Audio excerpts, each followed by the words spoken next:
नमस्कार दोस्तों, मैं Parasnath life high study IAS में आपका स्वागत है। आज हम लोग आगरा यूनिवर्सिटी तथा राजा महेंद्र प्रताप सिंह राज्य विश्वविद्यालय अलीगढ़ के बीएड फर्स्ट ईयर का जो 2022 में वार्षिक एग्जाम होने जा रहा है उसके लिए पेपर 102, ध्यान रखना, पेपर 102 अर्थात समकालीन भारत और शिक्षा या कंटेम्प्रेरी इंडिया एंड एजुकेशन का फुल प्रैक्टिस सेट 1 हल करेंगे। इसमें टॉप 50 अति महत्वपूर्ण प्रश्न रहेंगे। यहाँ से निश्चित रूप से एग्जाम में प्रश्नों के आने की संभावना है, इसलिए आप लोग वीडियो को पूरा देखिएगा। दोस्तों, जो 3 सितंबर को राजा महेंद्र प्रताप सिंह राज्य विश्वविद्यालय अलीगढ़ का बीएड फर्स्ट ईयर का पेपर था, उसमें कई प्रश्न अपने वीडियो से सीधे सीधे आए हुए हैं। आज आंसर की मिल जाएगी आप लोगों की। उम्मीद करते हैं कि आप लोगों का पेपर बहुत अच्छा हुआ होगा। कल थोड़ा बिजी थे क्योंकि बीएड सेकेंड ईयर का भी प्रैक्टिस सेट कराते हैं तो कंटेंट तैयार कर रहे थे। प्लीज़ आप लोग वीडियो को ज़्यादा से ज़्यादा शेयर कीजिए जिससे सभी लोगों को लाभ हो सके। यदि आप लोग चैनल को सब्सक्राइब नहीं किए हैं तो प्लीज़ चैनल को सब्सक्राइब कीजिए तथा वीडियो को शेयर और लाइक ज़रूर कीजिए, इससे मोटिवेशन मिलता है। कई बार बता चुका हूँ कि आगरा यूनिवर्सिटी का दायरा सीमित है, इसलिए आप लोग अपने कॉलेज के जो भी ग्रुप हैं उसमें और अपने दोस्तों को वीडियो प्लीज़ ज़्यादा से ज़्यादा शेयर कीजिए। आइए देखते हैं प्रश्नों को। पेपर 102 अर्थात समकालीन भारत और शिक्षा कंटेम्प्रेरी इंडिया एंड एजुकेशन, इसका फुल प्रैक्टिस सेट 1 हल करेंगे। आइए देखते हैं प्रश्नों को। हिंदू धर्म में पुरुषार्थ है आ 2 बा 4 सा 6 दा 8, तो इसका सही जवाब हो जाएगा हिंदू धर्म में पुरुषार्थ कितने हैं। सही जवाब हो जाएगा बा 4। अगला प्रश्न है, आदर्श समाज की प्रमुख विशेषता है आ धन दौलत, बा स्वास्थ्य, सा साक्षरता, दा अनुशासन, तो इसका सही जवाब हो जाएगा आदर्श समाज की प्रमुख विशेषता क्या है। सही जवाब हो जाएगा दा अनुशासन। अगला प्रश्न हो, यथार्थवाद का प्रवर्तक कौन है। यथार्थवाद का प्रवर्तक कौन है। आ अरस्तु, बा प्लेटो, सा स्पेंसर, दा रूसो, इसका सही जवाब हो जाएगा आ अरस्तु।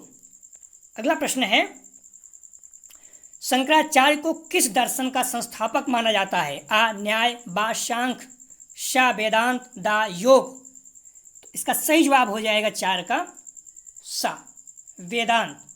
आप लोग पता होना चाहिए, योग है पतंजलि जी और न्याय और सांख्य भी है कपिल जी, तो इस तरह से आपको पता होना चाहिए जिसमें भी प्रश्न पूछता है। राष्ट्रीय एकता कमेटी की अध्यक्षता की थी। राष्ट्रीय एकता कमेटी की अध्यक्षता किसने की थी। महत्वपूर्ण है, 2015, 16, 17 में आया हुआ है।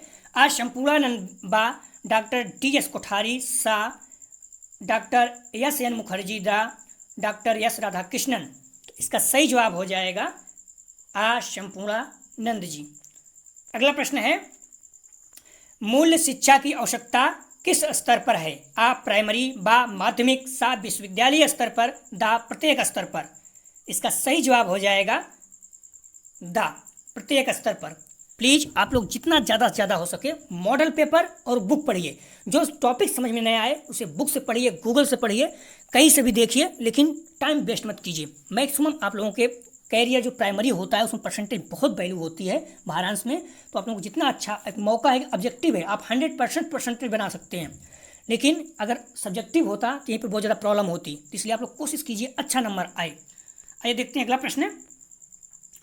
स्पेंसर के अनुसार मूल्यों का प्रकार है। स्पेंसर के अनुसार मूल्यों के प्रकार हैं। आ 4, बा 6, सा 9, दा 10, तो इसका सही जवाब हो जाएगा बा 6। अगला प्रश्न है, श्री अरविंद से कौन सी पुस्तक संबंध नहीं रखती। ध्यान रखना, नहीं रखती। ये पेपर सेकंड ईयर में भी ये प्रश्न है, कई लोग बता रहे थे गलत है या फिर फर्स्ट पेपर में भी था, तो आप लोग ध्यान रखना, गूगल में सर्च कर लीजिए ना, श्री अरविंद से कौन सी पुस्तक संबंध नहीं रखती। गीता बोध, ऑन एजुकेशन, दी मदर या द मदर, सावित्री, तो इसका सही जवाब हो जाएगा आ गीता बोध। आप लोग गूगल में सर्च कर लीजिए, कई लोग द मदर बोल रहे हैं, इनकी पुस्तक है, आप देख लीजिएगा। तो कंफ्यूज मत हुआ कि कई मॉडल पेपर में गलत दिया है। आप लोग मॉडल पेपर में जब कोई चीज़ संदेह लगे तो गूगल कर लिया करो। वेद कितने भागों में विभाजित है? आ 8 भागों में, बा 6 भागों में, सा 2 भागों में, दा 4 भागों में। बहुत ही सरल है। इसका सही जवाब हो जाएगा वेद 4 भागों में विभाजित है। ऋग्वेद, सामवेद, यजुर्वेद, अथर्ववेद। अगला प्रश्न है बौद्ध साहित्य संरक्षित है? आ आगम में, बा त्रिपिटक में, सा सूत्रों में, दा मंत्रों में। तो इसका सही जवाब हो जाएगा 10 का बा, त्रिपिटक में बौद्ध साहित्य संरक्षित है। जीएस में भी प्रश्न आता है, बहुत ही ज़्यादा इंपॉर्टेंट है। बौद्ध काल में शिक्षा का माध्यम था? आ प्राकृतिक, बा संस्कृत, सा पाली, दा अपभ्रंश। तो बौद्ध काल में शिक्षा का माध्यम क्या था? इसका सही जवाब हो जाएगा 11 का सा, पाली भाषा। आप लोग प्लीज़ वीडियो को ज़्यादा से ज़्यादा शेयर कीजिए अपने कॉलेज या अन्य ग्रुपों में। बहुत ज़्यादा मेहनत लगती है पीडीएफ तैयार करने में, लेकिन आप लोग के कहने पर किया जा रहा है, इतना हो सकता है। पेपर डेट थोड़ा ज़्यादा होता तो अच्छा रहता। 1 सप्ताह पहले घोषित किया गया, इसके लिए थोड़ा सा प्रॉब्लम हो रही है। विश्वविद्यालय अनुदान आयोग की स्थापना कब हुई थी?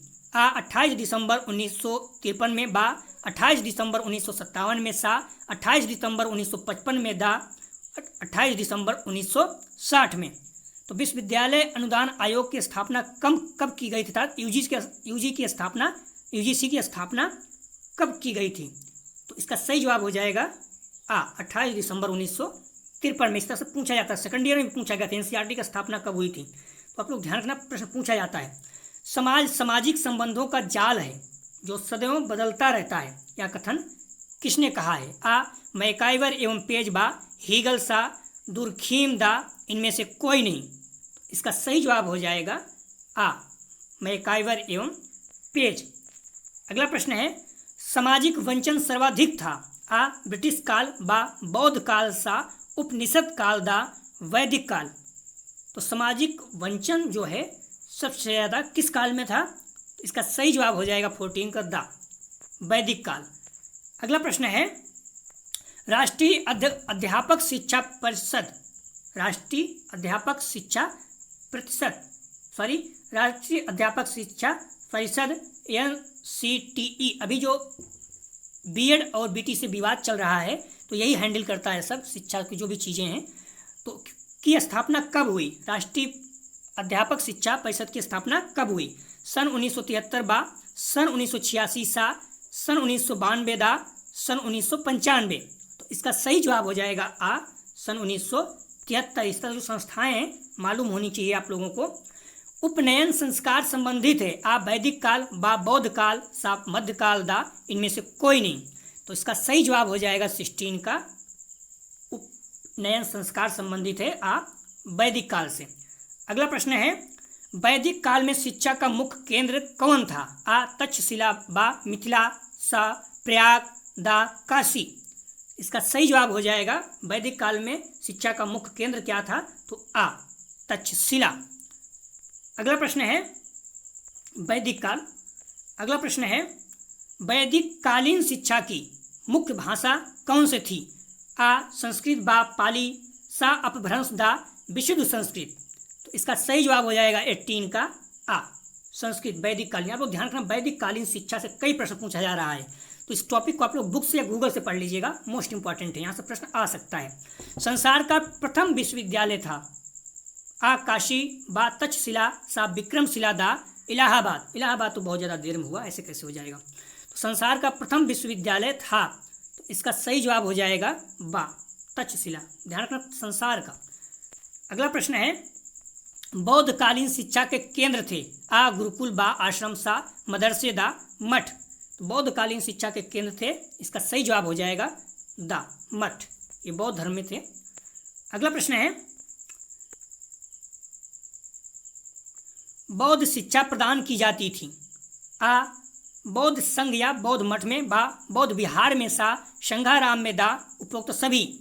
इसका सही जवाब हो जाएगा बौद्ध शिक्षा प्रदान की जाती थी, दा उपरोक्त सभी। आप लोग ध्यान रखना समकालीन भारत और शिक्षा है, तो इसलिए बौद्ध धर्म से जो प्रश्न मेन धर्म है उससे प्रश्न पूछा जा सकता है। तो बौद्ध धर्म आप लोग प्लीज अच्छे से देख के जाइएगा, यहाँ से प्रश्न आ सकता है। बुद्ध काल में बौद्ध शिक्षा का माध्यम कौन सी भाषा थी? पाली, बा प्राकृत, सा संस्कृत, दा इनमें से कोई नहीं। तो बुद्ध काल में बौद्ध शिक्षा के माध्यम का भाषा क्या थी? इसका सही जवाब हो जाएगा 22 का आ, पाली। अगला प्रश्न है, बौद्ध शिक्षा का प्रमुख केंद्र था, प्रश्न रिपीट कर रहा है, आ भालखंड बा पाटिलपुत्र सा मिथिला दा नालंदा। तो इसका सही जवाब हो जाएगा दा, नालंदा। बौद्ध शिक्षा का प्रमुख केंद्र क्या था? नालंदा, बिहार। अगला प्रश्न है, बौद्धकालीन शिक्षा का प्रारंभ किस संस्कार के बाद होता था? आ उपनयन बा समावर्तन सा विद्यारंभ दा प्रवज्जा। तो इसका सही जवाब हो जाएगा, बौद्धकालीन शिक्षा का प्रारंभ किस संस्कार के बाद होता था? तो इसका सही जवाब हो जाएगा 24 का दा, प्रवज्जा। अगला प्रश्न है,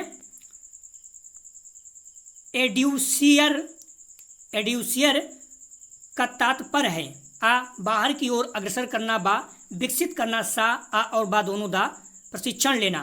तो इसका सही जवाब हो जाएगा 25 का सा, आ और बा दोनों। अगला प्रश्न है, एजुकेटम का अर्थ है? आ प्रशिक्षित करना, बा पोषण करना, सा मनन करना, दा ज्ञानार्जन करना। तो एजुकेटम का अर्थ है, इसका सही जवाब हो जाएगा 26 का आ, प्रशिक्षित करना। अगला प्रश्न है, मनुष्य के अंतर्निहित पूर्णता को अभिव्यक्त करना शिक्षा है या कथन है? आ महात्मा गांधी, बा क्रम चेंज हो गया, बा पंडित जवाहरलाल नेहरू, सा राजा राम मोहन राय, दा विवेकानंद। तो मनुष्य के अंतर्निहित पूर्णता को अभिव्यक्त करना शिक्षा या कथन किसका है? आ महात्मा गांधी, बा जवाहरलाल नेहरू, सा राजा राम मोहन राय, दा विवेकानंद। तो 27 का सही जवाब हो जाएगा दा विवेकानंद।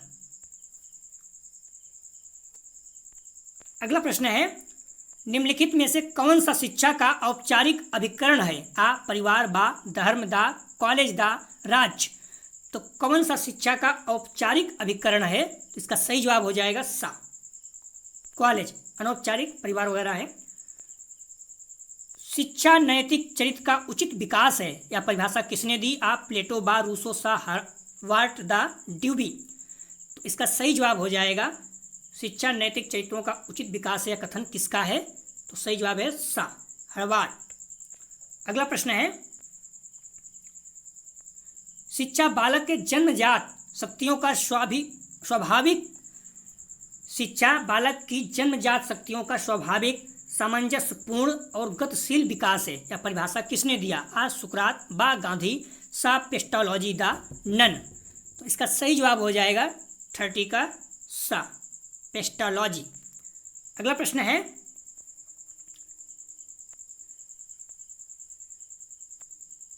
शिक्षा एक ऐसी प्रक्रिया है जिसके द्वारा बालक अपनी अंतर्निहित बहिर्स्थिति का प्रदर्शन करता है या परिभाषा है? आ नन, बा रॉस, सा ड्यूबी, दा विवेकानंद। तो इसका सही जवाब हो जाएगा दा विवेकानंद।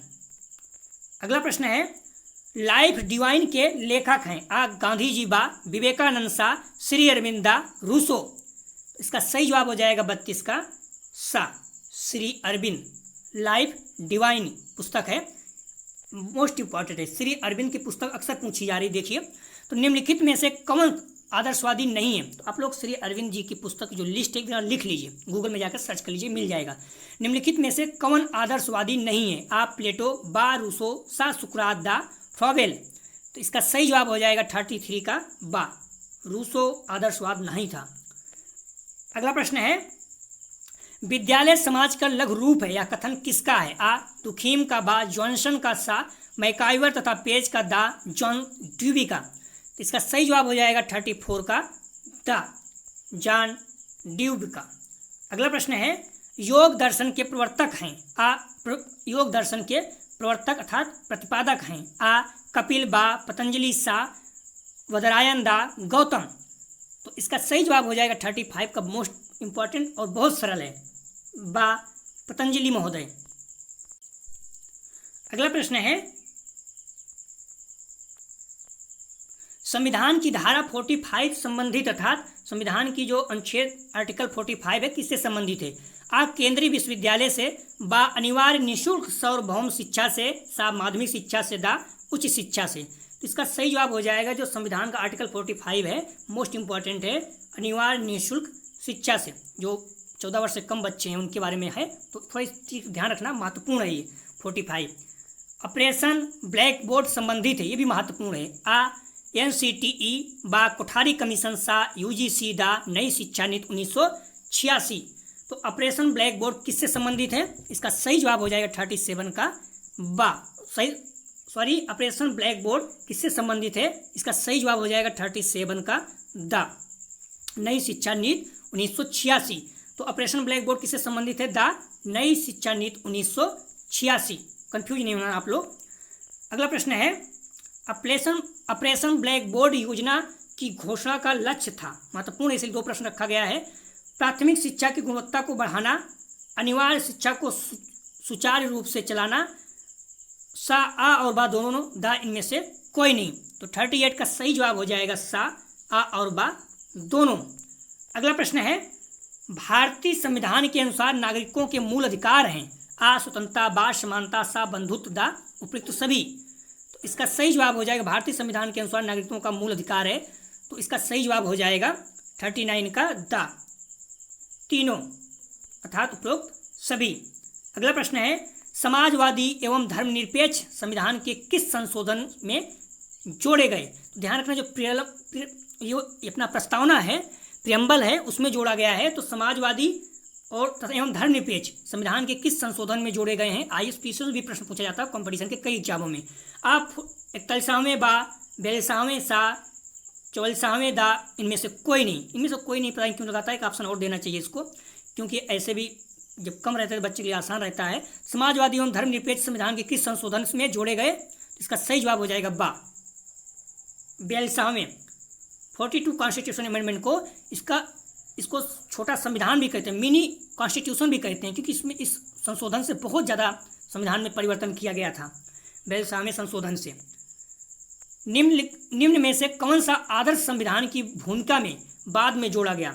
निम्न में से कौन सा आदर्श संविधान की भूमिका में बाद में, भूमिका मतलब प्रस्तावना अर्थात प्रियम्बल, आ स्वतंत्रता, बा धर्मनिरपेक्षता, सा समानता, दा बंधुत्व। तो इसका सही जवाब हो जाएगा 41 का बा धर्मनिरपेक्षता।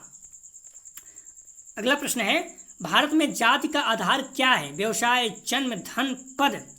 तो इसका सही जवाब हो जाएगा 42 का। हालांकि प्रश्न कोई मतलब नहीं होता है, लेकिन इसका सही जवाब है जन्म। आप किस जात में पैदा होते हैं, जन्म से निर्धारित होता है।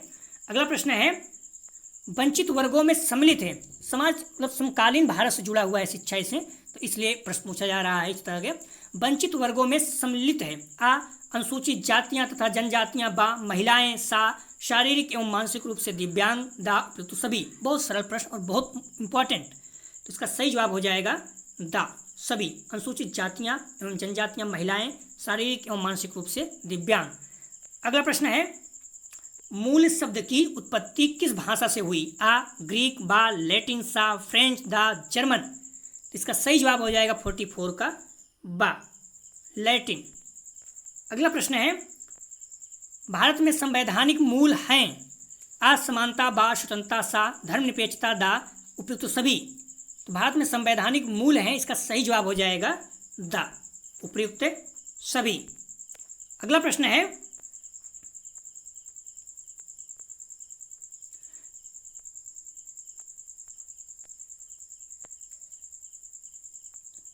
चौदह वर्ष तक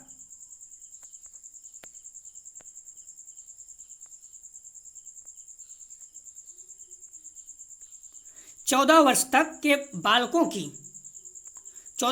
के बालकों की अनिवार्य एवं निःशुल्क शिक्षा का निर्देश संविधान के किस अनुच्छेद में दिया गया? देखिए प्रश्न रिपीट कर रहा है, प्रश्न को घुमा दिया गया है। अनुच्छेद 41, बा अनुच्छेद 42, सा अनुच्छेद 45, दा अनुच्छेद 48।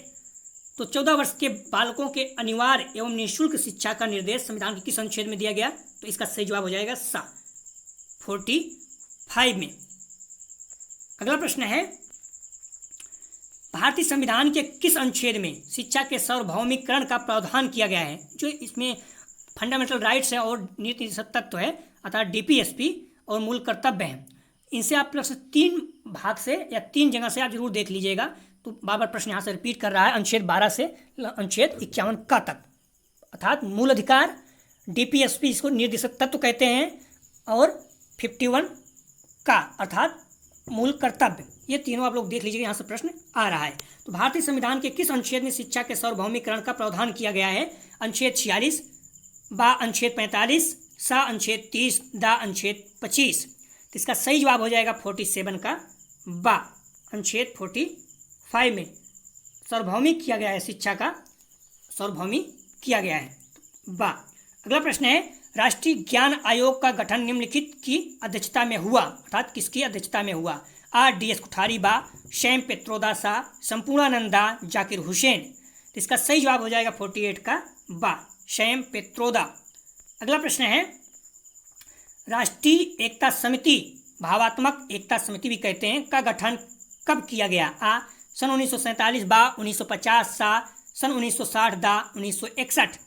तो इसका सही जवाब हो जाएगा दा 1961।